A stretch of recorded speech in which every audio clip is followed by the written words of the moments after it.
If you want to get better at B2B SaaS sales, this episode's for you.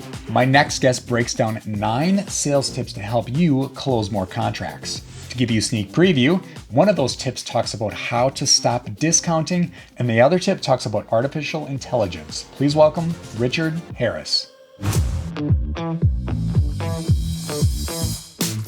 Richard, welcome to the show. Thank you for having me, Sean. I'm excited to be here. Well, before we dive into sales, could you take a second and tell us something about yourself most people don't know? Yeah, this is it's an easy question for me to answer because it's fairly unique. Is that my wife and I were married on 7/7/7. We had our son on 7/7/08, and he truly weighed 7.7 pounds. And if you take all that together, there are 7 sevens. So that's the one thing a lot of people don't know about me. Just a few sevens in there. Way to go. Just a few. Yeah. And they haven't helped. Yeah. For everybody's like lottery, Vegas. No, doesn't work. Doesn't connect the dots to anything. No, sadly, no. It's unique though. I have to say nobody on this podcast has ever said that before. Yeah.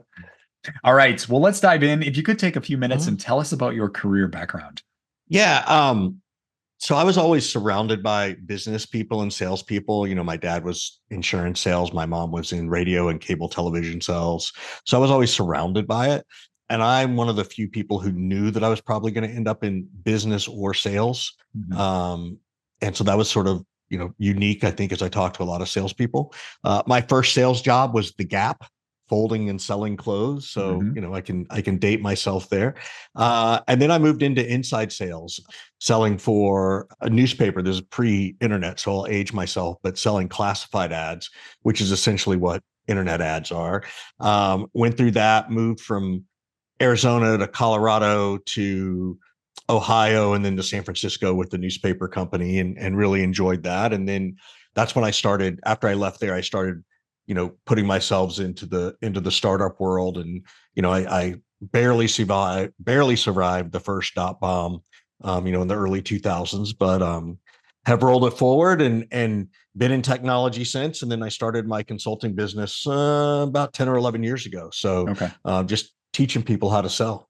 And give us an idea, what kind of customers are you serving? Is it small and mid-sized businesses, like tech businesses, or do you serve some large corporations as well? It's a little bit of the both, right? Like most of my business is startup or series, B and C startups where they're expanding. I have a handful of founder-led sales where they're early stage startups and the founder's still doing sales. And then I have big clients. I've had Visa and Google and General Electric, and Zoom has been a client. So I've done quite a bit across the globe. Got it. Well, excellent context on what you've done in the past, especially the focus on sales. I was doing a little homework on you offline. I got a few questions here teed up, ready to go. So we're going to dive right in. Let's roll. Yeah. First off was the buyer's journey doesn't exist. Everybody talks about buyer's journey. You actually said it's the seller's journey. Can you explain that? Yeah. So I'll be shameless and plug my book called The Seller's Journey. But I think we've all been, and I was one of them. And we still see people talking about, it's the buyer's journey. It's the buyer's journey. It's the buyer's journey. And there really is not a buyer's journey. There's a buyer experience. And that experience goes through the journey the salesperson has created and or sales and marketing, right? If you are interested in something, the first place you go is Google. Well, that's about all you got. The rest is your experience through that journey. And there are many times, for whatever reason, we click on one link versus a different link, or one ad versus another, or we go to a website based on that search. And then all of a sudden we're like, oh, that's terrible. I can't relate to them. And then they go find the competitor or whatever. So for me, it's about the experience that matters. And what is that experience we all crave? Because we all know what a horrible buyer's experience is, right? Mm-hmm. Even if you go to a restaurant, we know what that is. So it's not about the journey. It's about the experience through the journey. So if you're a business owner or you're somebody in sales, how can you create a better seller's journey? Do you have any tips there? Yeah. So this is the part where you have to pay attention to who your customers are, right? And in a SaaS world, right, in software world, it's, your ideal customer profile. right? What's your average age? What's their title? What's the size of the company you're selling to? If it's a B2B model, right? You have to understand your customer. You have to understand the pains that they experience in relation to what you do, because nobody cares what we do. They only care about the pains we solve. So we have to Yeah. talk to them. I have to talk to Sean in a way that shows Sean I've done my research, that I know a little bit about what he might be struggling with, but not everything. I can't come in and preach to Sean on his pains. He doesn't want that, right? He wants to be heard, seen, and understood. And so that's what it means about enhancing this journey. Now, from this concept, you can then build a process. What are the stages someone needs to go through to make a decision about purchasing you? And yes, there are certain criteria you want to discover, certain things you want to share, but that becomes the seller's journey, because it's your journey to help Sean or our customers or prospects have a great experience through that journey. So the first thing is you really just got to create a path that makes sense.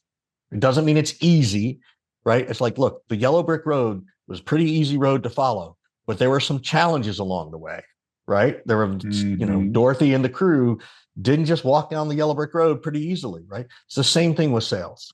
Got it. So you want to figure out what that path is from A to Z, and how do you not talk about yourself and what you do, and how do you remove, or I should phrase it as, how do you reduce or remove the pain the customer is going through? So that journey should really spell that out. Yeah. And you can talk, by the way, you can talk about yourselves. It's about timing, and it's about how you talk about yourselves, right? Look, every one of my customers have the same problem, right? It's prospecting, discovery, negotiation, closing. But I don't come in preaching that. I will turn around to someone like you and I'll say, hey, Sean, you mentioned your team's having trouble with prospecting. Well, what's that mean at your company, Sean? Because I know what it means in general. But there's something unique about Sean's company that's different than Sarah's company or Rebecca's company, right? Like it's different. And so I need to make sure that even if the pain is horizontal, Sean still wants to be seen, heard, and understood. And once he explains himself, there will be a moment, not right away, but there will be a moment where I can then say, okay, well, let me show you how we address this. And Sean, you tell me if that feels like it's the right way to address it for you. Right. So it's meant to be a conversation. Right on. Well, let's move on to the second question here, which is this. This is a fun one I was reading, which is the ROI conversion is nothing more than a lame scare tactic. What do you mean by that?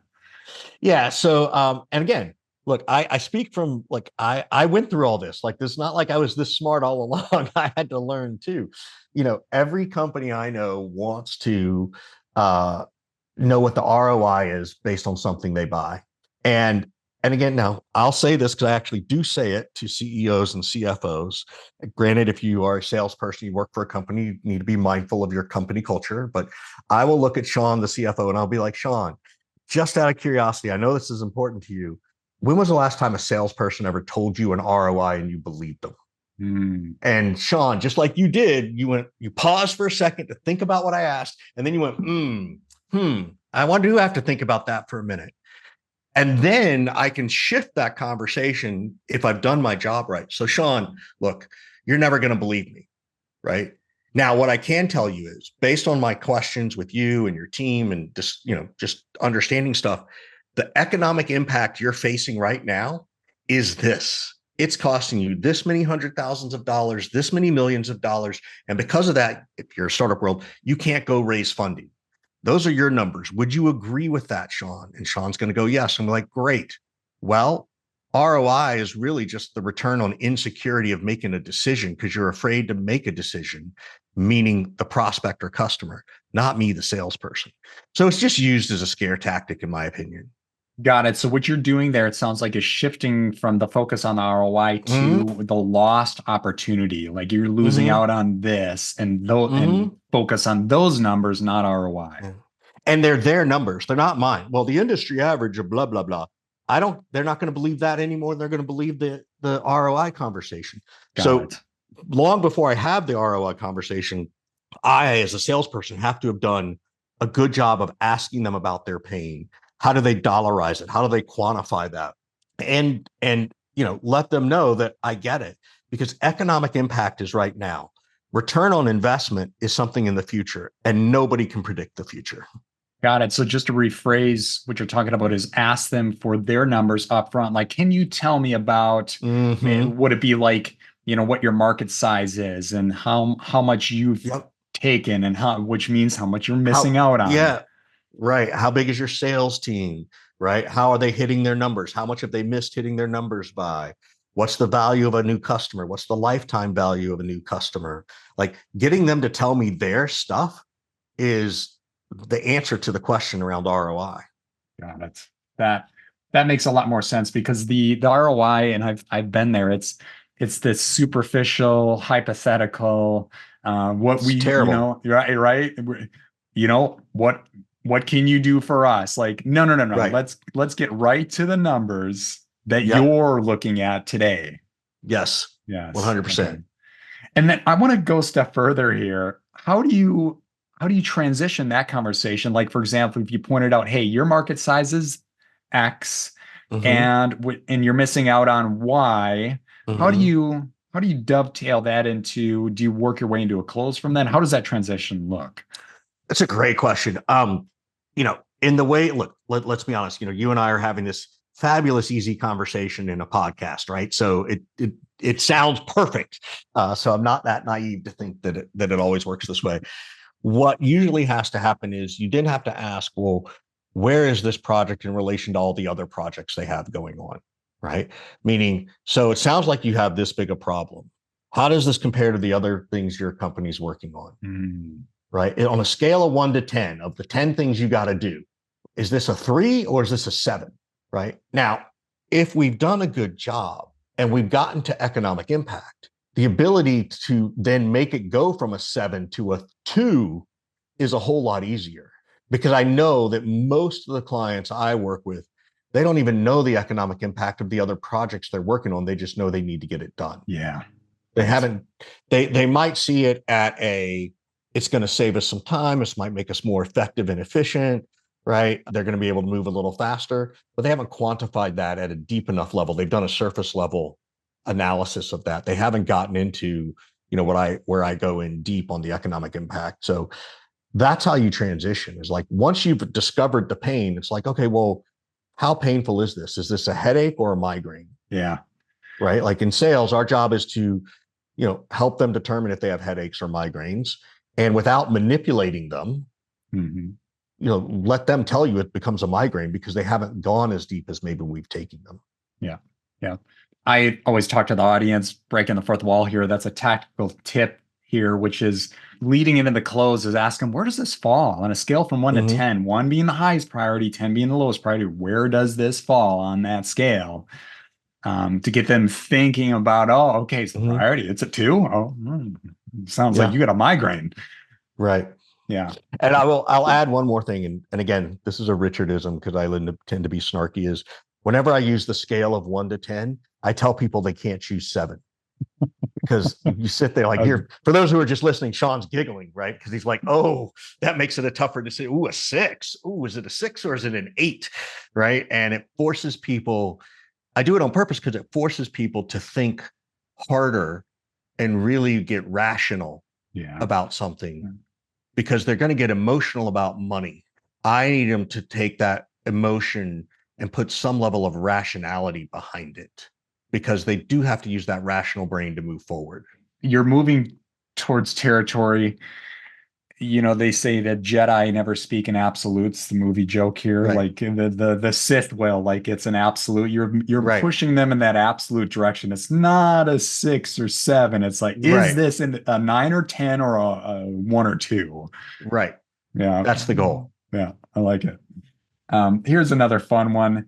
This is an issue you see with a lot of businesses out there, how to stop over discounting. And you actually put this in parentheses, how to stop over discounting, how to do it in 3 minutes or less. Yeah.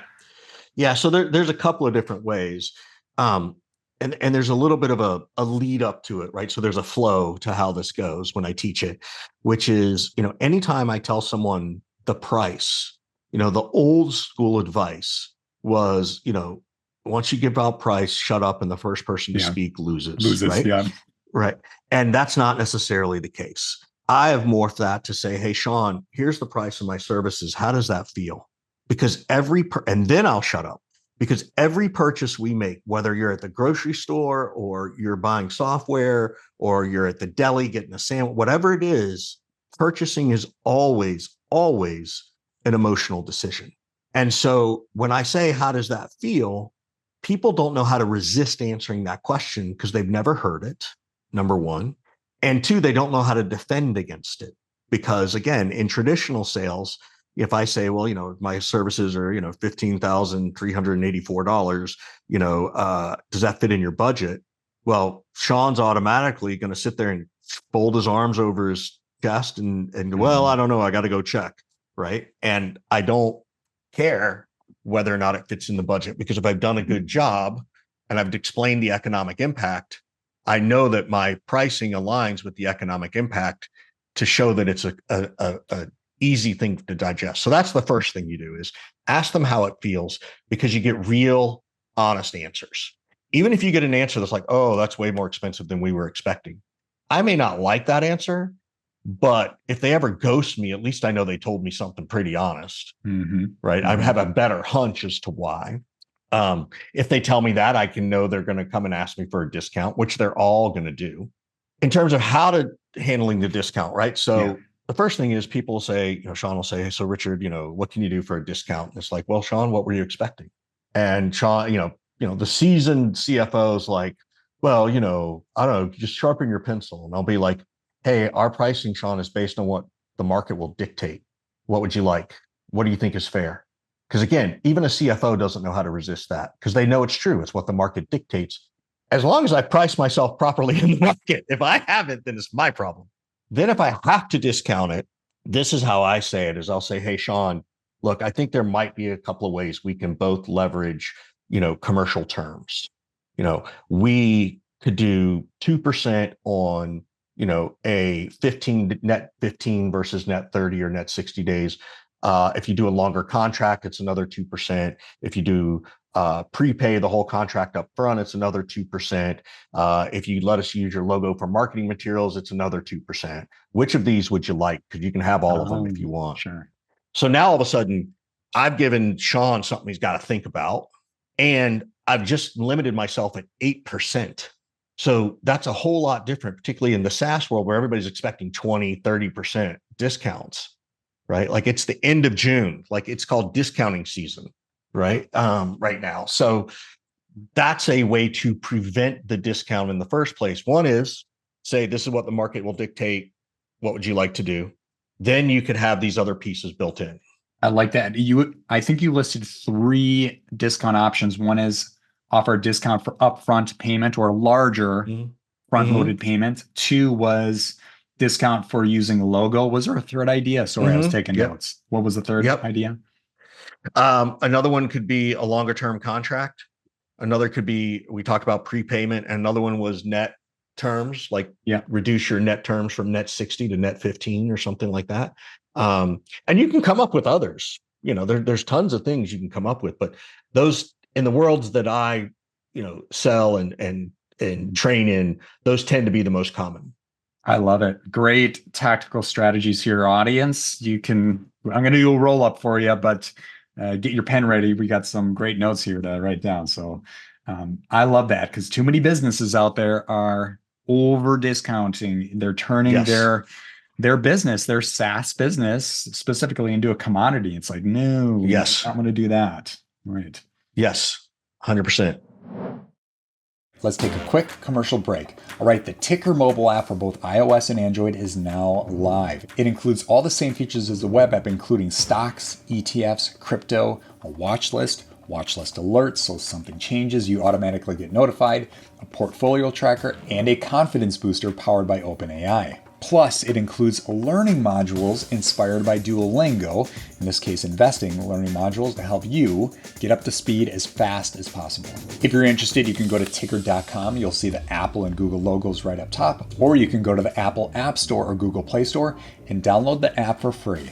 All right, back to the show. All right, I love this one because I'm all about this one, which is, how do you bring humanity back into sales? Yeah, this is sort of my underlying mantra. I'm a big personal mental health, talk about my own mental health. I talk about the stress level of mental health in sales, and it's meant to be around the conversation, right? It's earning the right to ask the questions that need to be asked in terms of that economic impact. You can't just walk in and do it, right? You've got to come in and establish some rapport.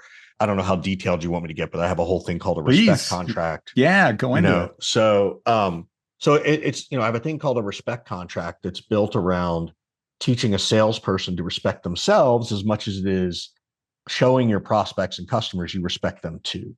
Right. And so you walk into something like this, Sean, if you'll just role play with me real quick, right? So don't break my role play, okay? All right. I'm in So the zone. Let's so go. all right. And let's presume this meeting has already been scheduled. So this is not a cold call. Okay. But it's like, hey Sean, it's Richard. How you doing? I'm doing great. Great. Hey, I've got us down for 30 minutes today. Does that still work? Any hard stops? I've got 30 minutes. Great. So what I'll do is maybe in 25 minutes, I'll just call a quick timeout. We'll see where we're at and determine, if we're going to have another conversation. I think we're both on the same page that this is a fact-finding mission. Like you probably have questions for me. I have questions for you. So I make sure I can understand what you've got going on. Is there something in particular you really want to make sure we cover today? That's exactly what I was thinking. Fact finding, Okay. speaking my language. Cool. And just so you know, look, if at any point in this conversation or a future conversation, Sean, if you feel like I can't help you, just say so. You're not going to offend me. Likewise, if I discover that I can't help you once I understand what you're trying to solve for, I'll be the first to tell you, and I'll even refer you to people because we all kind of know our swim lanes in this industry. And as much as I want to do business, I don't want to do bad business. Is that fair? That's fair. Great. Great. And I appreciate it because the last thing I want to do is send you a bunch of reaching out, checking in, and touching base emails that I know you hate getting. So I don't, and I certainly don't like to send. I would agree with that. Thank you for not wasting my time. Sure. So, Sean, what made you want to have this conversation today, aside from the fact that you put something in an email that said prospecting? And then we'll call timeout right there. So that's a respect contract. It takes about 90 seconds. Yes. It confirms time, goals of the call, potential outcomes. It creates a mini social contract. And then we transition into discovery. So when I do something like that with Sean or anybody, I've now earned the right to ask any question I want to ask. And again, I said earlier today, people want to be seen, heard, and understood. So that last transition question of Sean, hey, I know you said you need prospecting and closing help, but what made you want to have this conversation? I've now handed the story over to Sean, and Sean can be seen, he can be heard, and if I do a good job, he'll be understood. Now I can ask anything I want. I thought that was another great tactical takeaway. I really liked the comment you made. If we're not a good fit, we do have other people, like we have contacts, essentially saying that I'm not going to oversell this. I'm looking for the best fit for you. And I'll even recommend our competitors. We at TYKR, we will do the same thing. It's like, not to talk about me, but like we help people invest in the stock market. If TYKR isn't your thing, fine. But like here are two, right? There are two other companies out there. Right. I'll gladly recommend, and they're great. They may be a better fit. Yeah. Like it's all about karma, right? Like, look, I can tell you, there's nothing worse than selling a customer who you know is going to be a bad customer and having to deal with all the headaches to unwind that relationship. Like the amount of time it takes later is just, it's painful. Yeah. So painful. Yeah. The one thing I'll say too, and then I'll shut up and you can ask me another question is, one of the reasons I teach the respect contract is that our job, is my belief, our job in sales or in business, like even if you own, a deli or you're an HVAC person, right? Our number one priority is to get people to fall in trust with us. They don't need to fall in love with us. They may eventually fall in love with us, but you first have to get them to fall in trust with you. Right. And for me, that respect contract starts that process that says, hey, let's just see if this makes sense. And people trust people more in a sales relationship when there's less pressure. I mean, I think we all know that. How do you fix the sales leadership problem? I think part of the challenge is there's so many of us who are old school, right? I'm Gen X, and it was, STFU, get back on the phones. And then came the millennials who are like, no, no, no, I need some training and coaching. And, I say this all the time. It's not the millennial or Gen Z's fault for the anger they get from Gen X. It's the fact that Gen X is very jealous of all the loving and hand-holding they've gotten. What I think the younger generations call training and coaching, we would have called micromanaging. So I think the first piece is that leaders need to acknowledge that. I think this goes back to that humanity piece. Like, you have to be more of a human, just like your customers want to be seen, heard, and understood. So do your employees. They do. And I think, COVID brought a big piece of that back. You started to see more empathy. You started to see more caring. You started to see companies doing better by their employees. And now we're seeing a shift again. And it's really tough because people are like the work from home, the hybrid model, back in the office, return to office, all that kind of stuff. And it's complicated. And the fact that managers don't know how to do that is a big thing. So you have to coach your managers. At the highest level, managers are never taught to manage in sales. We were never promoted because we were great at human condition. In fact, we were terrible at it, right? We were good at closing. We were good at discovery. Maybe we helped with some interviewing, right? Because we got to a senior level. Maybe we could run a good spreadsheet. Nowhere in there is there something around conflict management, right? Nowhere in there is how do you motivate somebody? And so I think, I once had a mentor say this to me, and she said, the soft skills are the hard skills, right? And it's the same soft skills that you use in sales that you use in leadership. And until leaders get that concept, we're going to continually have this problem. And again, I work in, not always, but I work a lot in the SaaS and startup world where speed is everything. And often you have very young, very smart people being in charge of something they've never been in charge of. Even if they got $5 million in funding, they're 24 years old. They've never had $5 million. They can't relate to that. They can't relate to that any more than I could relate to the fact of being a billionaire, right? Like I get it. I understand it, but I can't relate to it, right? Like that's just not humanly possible. So I feel like it's that human relation piece that has to be worked on, in my opinion. I've got a comment on that. I have to say something here, more of a fun comment. And the audience that knows my personality will laugh at this. So I fall in that Zennial range. So it's like overlapping the Xers and then the millennials.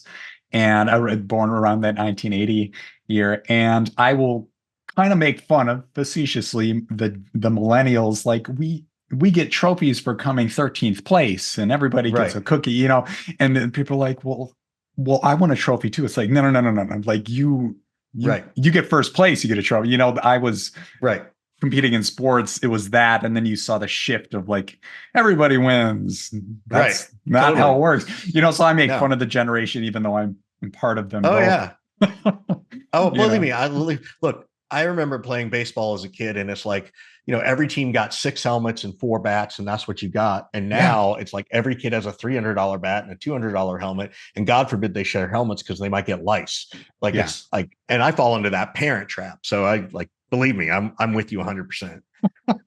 We can laugh about it, but on a more serious tactical approach, I've talked to a lot of salespeople are in that same position where they're very good at sales. So somebody who's a bean counter upstairs is like, hey, you're good at sales.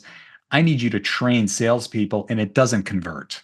They're good at tactically setting those meetings, getting on calls and closing and being organized. But to help people, I found it's the less is more, the simple soft skills approach, such as asking a question is, what is getting in your way right now that I can remove? Almost like football analogy.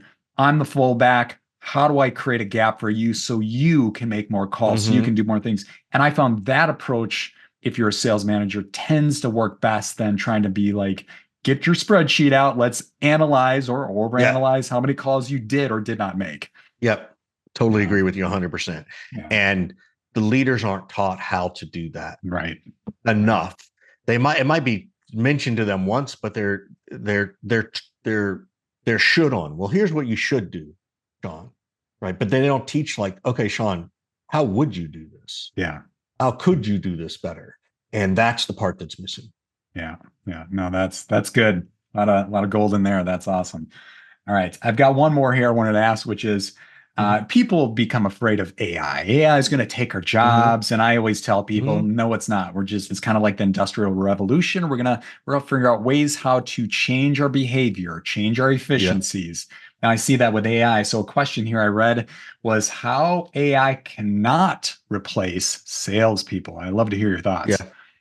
Yeah. So the first thing is that AI is not going to replace salespeople until the customer wants it that way. Hmm. Right. And right now, that being said, it is replacing salespeople in some spaces, right? We're all being conditioned for it, right? Anybody who's got Amazon, right? We're all conditioned to not talk to a human, right? Right. And so it's happening, right? It was, I'm senior enough to know that like you never bought a car on a line, like you had to go to the dealership. Well, now I can go and order my car. Now I'll talk to anybody, Right. right? And so we're being conditioned for higher price ticket items over time. We're seeing it at the top of the funnel, right, with the sales development rep, the appointment setters being slightly replaced with the technology. And frankly, we shouldn't be surprised because it's been going on for 10 years anyway. Now all of a sudden people are freaking out. And it's like, where have you been? Like, what have you been not paying Mhm. attention to? Right. So in certain places, it will occur.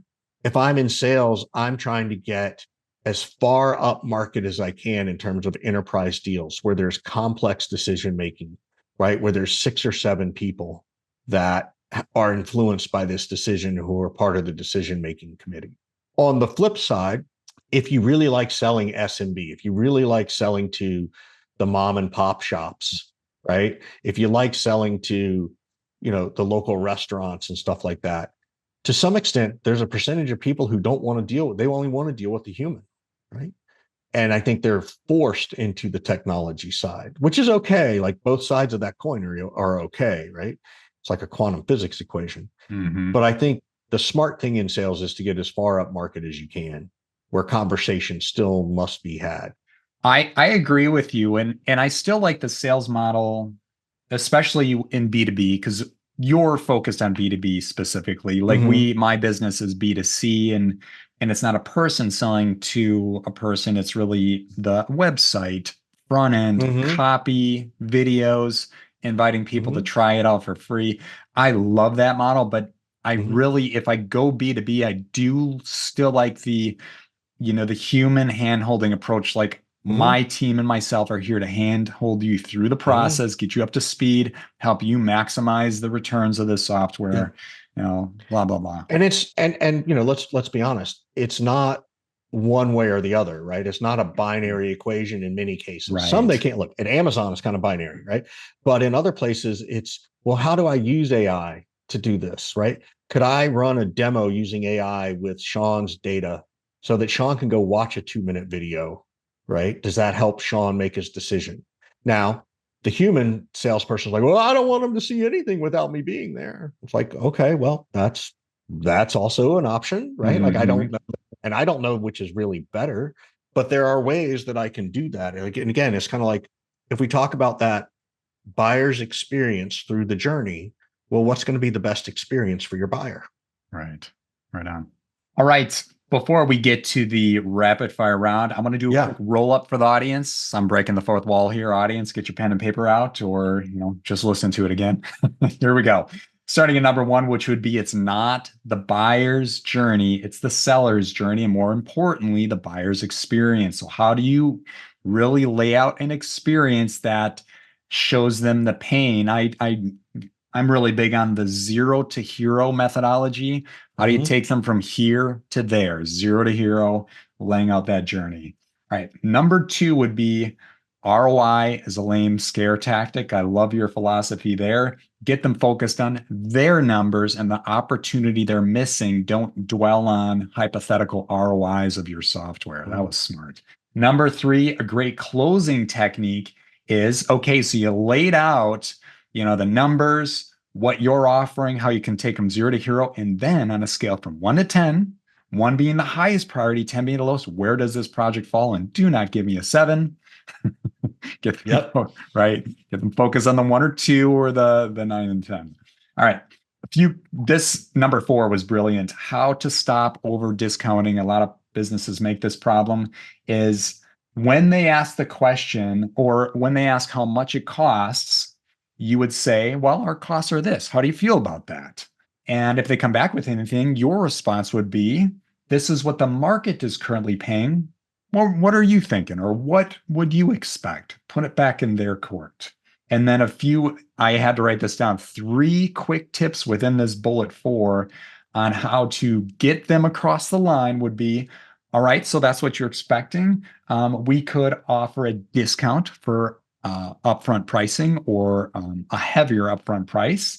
Number 2, we could offer discounts for using your logo, promotional purposes, marketing. And number 3, offer discounts for a longer term contract. You could say like typical contracts are 6 months to a year, or maybe it's enterprise. It could be 3 years. We could extend that. We could look at a 5-year. How about that?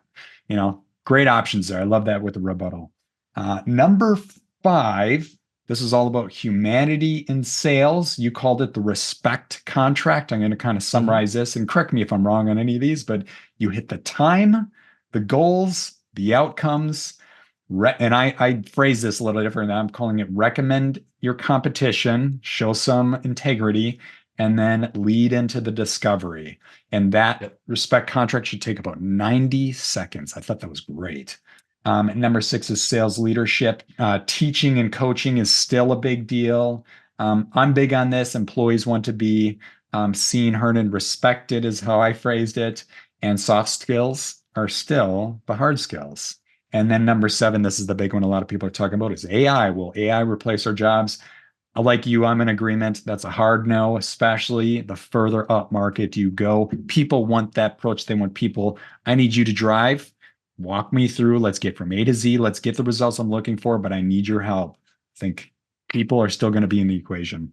Awesome. You summarized it well. Okay. All right. Before we jump into the rapid fire round, is there one question I didn't ask or one key takeaway you can give our audience? I'm trying to think. Yeah, there's another tactic that I teach around and versus but, which is making sure that, whenever you use the word but, anything you said is discounted, right? Hey, Sean, I heard you, but here's how we do business.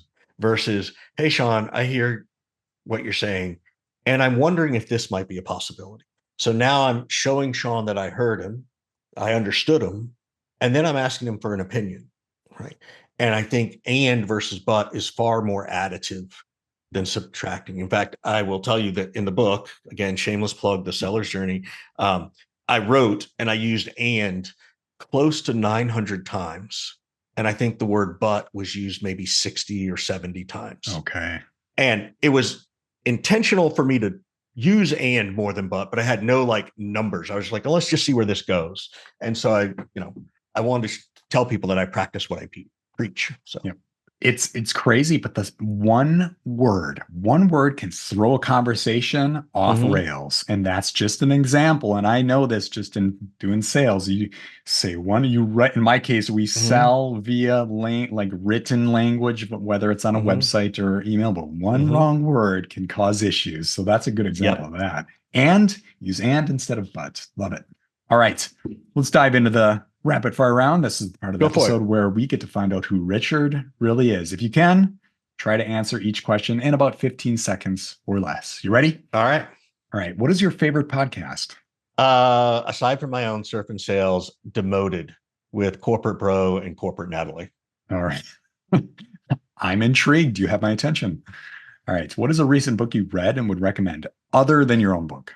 Yeah, fair enough. I've been reading The Fourth Turning, and then its subsequent book, which talks about the generations that every 20 years there's a new generation, and talks about the power dynamics, right? So we have people who are in their 80s and where was their history like, people in their 60s, people in their 40s, and then people in their 20s, right? So there's maybe 5 generations, but and it really explains how and why we keep repeating the same mistakes of the past. So it's a really interesting sociological breakdown, which has nothing to do with business, but I found that it's really good in understanding leadership, because if I'm talking to someone who's higher up, right? If I'm 25 and Richard is 55 and he's my leader, I can understand them better now as someone who's 55 and Gen Xer, and hopefully, Yep. they'd be able to understand me. I 100% agree. Any books like, and I've heard of others like that.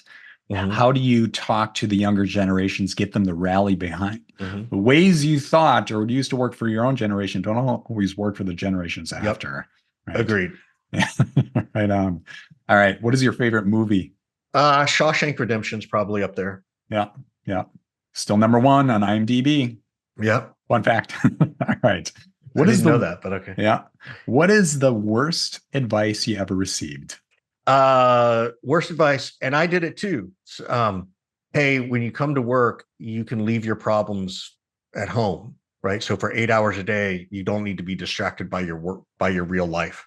Terrible advice.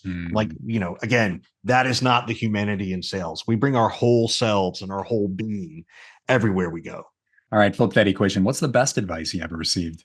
Well, it was probably the flip of that one. It was we bring our whole selves. The best advice I ever received was when I went to my therapist, and I'm very open about it. And she said, after a couple of sessions, she says, I can already tell that you're really engaged in this. And some of it, you're not going to like, but I think you're going to have a lot of fun with this. And she was able to spin that in a way that was like, yes, it's going to be painful, mommy and daddy issues, but I was going to be the one who was like, oh my God, this is fantastic to get rid of this. Like, I don't have this burden, this anxiety around the things that were bothering me so much. So that was the best advice I was given. Nice. All right. Time machine question. If you could go back in time to give your younger self advice, what age would you visit and what would you say? Yeah, I would do my mid-20s and I would tell myself to shut up and listen and learn more. It's very simple. Like, I was not good. You knew it all at 20, 25? Oh God, yes, I did. Mm-hmm. And yeah, that would be it. I've been there too. I think we all know that one, but that is, and I will say this too. I didn't start getting better at that until I was 40, right? I was kind of getting better at it, but it really kicked in the last 15 years. And I say that because I don't know the demographics of your audience, but it's never too late, right? And I'll throw two more things out there. At 48, I learned how to snowboard, even though I'd been a skier all my life. And at 49, I learned how to surf. Nice. Right. And I wish I would have done more things like that to get out of my comfort zone sooner in my life. Right on. That's inspirational. All right. And where can the audience reach you? Yeah, I'm crazy, Sean. Get your pen, everybody. +1 415 596 9149 415 596 9149. Nobody ever calls me, by the way. I do this on every podcast. If you are going to call me, I will gladly take your call. I will give you advice. I will answer questions, whatever it is. Maybe text me ahead of time so that I know you heard me on Sean's podcast. So I'll answer the phone because I generally might not answer a phone from an unknown number, but that's one way. The other is to find me on LinkedIn, Richard Harris. I'm the one with the little goofy trademark emoji by my name. And then your book, you can find that on Amazon? It's Amazon and everywhere else. Yep. It's called The Seller's Journey. Seller's Journey. Awesome. All right, Richard, this was awesome. Thank you so much for breaking down some sales tactics here. Really appreciate it. Oh, thank you for having me, Sean. It's been a lot of fun. All right. We'll see you. All right.